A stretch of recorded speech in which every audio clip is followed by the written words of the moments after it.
এবার আমি আহ্বান জানাবো এই সংসদের সবচাইতে বয়োজ্যেষ্ঠ সদস্যকে, জনাব মুশফিকুর রহমান, ব্রাহ্মণবাড়িয়া ৪। আপনার সময় ৮ মিনিট। বিসমিল্লাহির রহমানির রহিম। আসসালামু আলাইকুম।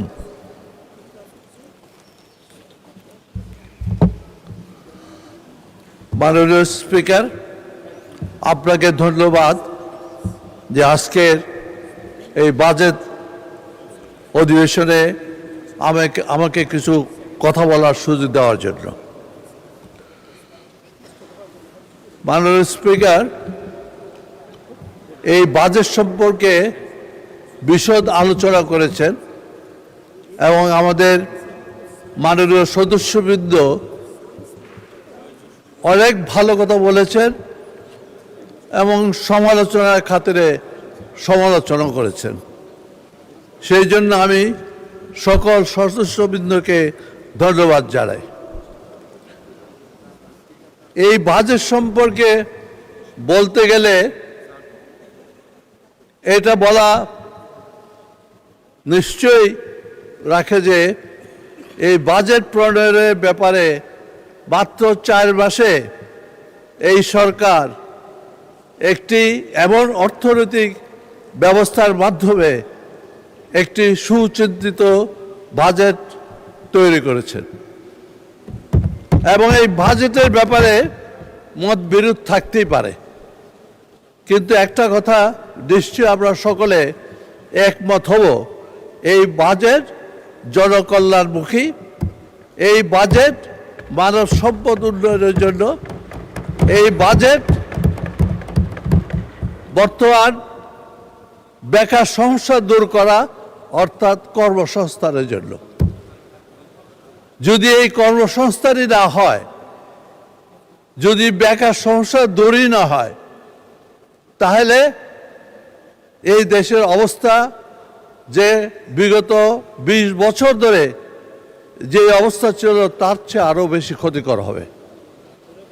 সেই জন্য এই বাজেটে অনেকে বিশাল বাজেট বলে যে অভিহিত করেছেন,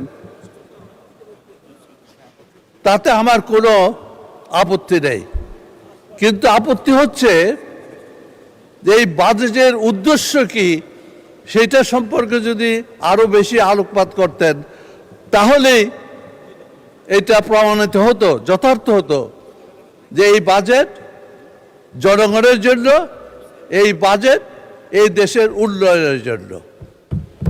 এবং এই বাজেটের মূল বক্তব্য হচ্ছে বিনিয়োগ বৃদ্ধি এবং বিনিয়োগ বৃদ্ধির মাধ্যমে জনগণের আয় বৃদ্ধি এবং বিনিয়োগের মাধ্যমে কর্মসংস্থান সৃষ্টি করা। এবং যদি সেই বিনিয়োগই না হয় এবং যদি আমরা সেই চিন্তা ভাবনা না করি, তাহলে অল্প বা ছোট বাজেট দিলেই কি হবে বা বড় বাজেট দিলেই কি হবে। এই বিশাল বাজেটের সবচেয়ে বড় জিনিস হলো বাস্তবায়ন, এবং এই বাস্তবায়ন সম্ভব আমরা সকলে সম্মিলিতভাবে যদি এই বাজেটকে বাস্তবায়নের দিকে এগিয়ে যাই। এবং আমার মনে হয় যে আমরা যদি সকলে মিলে ঐক্যবদ্ধভাবে চাই, তাহলে এই বাজেট বাস্তবায়ন করা সম্ভবপর হবে এবং যেই উদ্দেশ্যে বাজেট প্রণয়ন করেছে তারও উদ্দেশ্য সাধন হবে। তাই আমি অনুরোধ করব, বাজেটকে এমনভাবে দেখতে হবে যেন এই বাজেট শুধু সরকারি দলের যে ভিশন আছে, যে কর্মসূচি আছে, সেই কর্মসূচির প্রতিফলন হয়।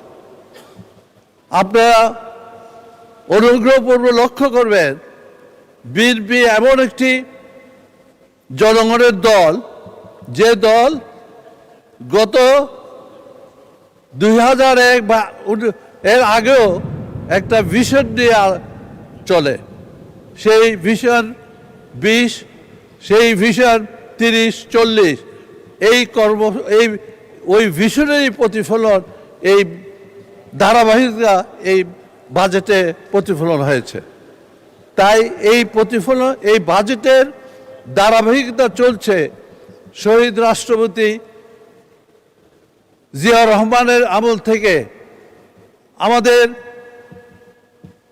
মাননীয় 3 বারের প্রধানমন্ত্রী বেগম খালেদা জিয়া, আর বর্তমানে এসে আমাদের নেতা জনাব তারেক রহমান, এবং তারই প্রতিশ্রুতি পালন করেছেন আমাদের অর্থমন্ত্রী।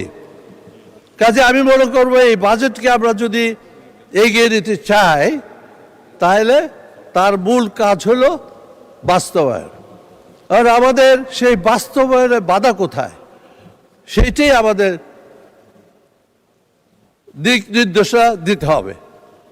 আমার মনে হয় এই বাজেটের মধ্যে সব কিছু হলো গভর্নমেন্টের ডেলিভারি সিস্টেম, গভর্নমেন্ট কিভাবে সার্ভিসটাকে ডেলিভারি করবে, এবং আমার মনে হয় আমাদের সেদিকে বিশেষ করে নজর দেওয়া দরকার। যেই প্রশাসন আছে, যেই ব্যুরোক্রেসি আছে, সেক্ষেত্রে ফেলে দেওয়া যাবে না, এবং তাদেরকে কিভাবে আমরা মোটিভেট করে এই বাজেট বাস্তবায়ন করতে পারবো, সেদিকে আমাদের একটা কর্মসূচি গ্রহণ করতে হবে। এবং তাদের ছাড়া, প্রশাসন ছাড়া কোনো বাজেটই বাস্তবায়ন করা সম্ভবপর নয়। আমরা যারা রাজনীতি করি, আমরা সেই প্রশাসনকে সঙ্গে নিয়ে যাতে জনগণের উদ্দেশ্যে যে বাজেট প্রণয়ন হয়েছে সেটা যাতে আমরা বাস্তবায়ন করতে পারি, সেদিকে আমাদের এগিয়ে যেতে হবে। কাজে আজকে আমি এটুকু বলবো, বাজেট একটি উৎপাদনমুখী বাজেট হয়েছে, বাজেট একটি মানব সম্পদ উন্নয়নের বাজেট হয়েছে, এবং বিশেষ করে লক্ষণীয় এই বাজেটে যে শিক্ষা খাত এবং স্বাস্থ্য খাত অতীতে কোনো বাজেটে এত অগ্রাধিকার দেওয়া হয়নি। কাজে আজকে যদি আমরা এই শিক্ষাকে আধুনিকভাবে, বিজ্ঞানসম্মতভাবে যদি এগিয়ে দিতে পারি, তাহলে আমরা দক্ষ জনশক্তি সৃষ্টি করতে পারবো, কারিগরি শিক্ষা বৃদ্ধি পাবে, এবং আমাদের দেশের যে আয় বর্তমানে হচ্ছে,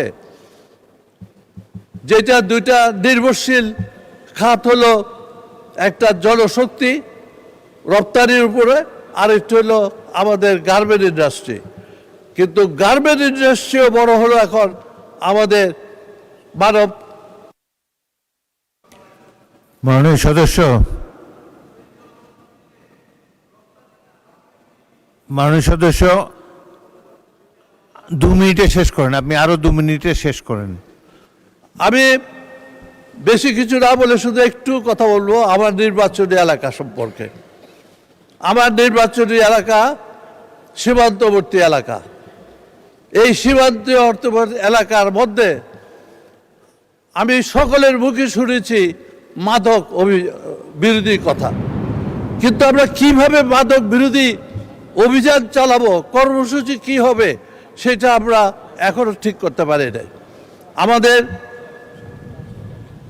স্বরাষ্ট্রমন্ত্রী আমাদেরকে আশ্বাস দিয়েছেন যে উনি শিগগিরই এই মাদক বিরোধী অভিযানের লক্ষ্যে আইন প্রয়োগ করবেন, শক্তিশালী আইন প্রয়োগ করবেন। আমরা আশা করি আগামী দিনে সেই আইন প্রয়োগের মাধ্যমে মাদক বিরোধী অভিযান আরও বেশি শক্তিশালী হবে। তার উপরে হলো আমার এলাকা অন্যান্য এলাকার মতোই যোগাযোগ ব্যবস্থা সেরকম নাই, এবং স্বাস্থ্য খাতে বলতে গেলে সবাই যা বলেছে তাই, যে আমাদের উপজেলা কমপ্লেক্সের জরাজীর্ণ বিল্ডিং, কাজে সেই সব উন্নয়নের মাধ্যমে আমাদের সকলের এলাকাবাসী উপকৃত হবে। আমি এই বলেই আমার বিবৃতি শেষ করছি। মাননীয় স্পিকার, আপনাকে ধন্যবাদ।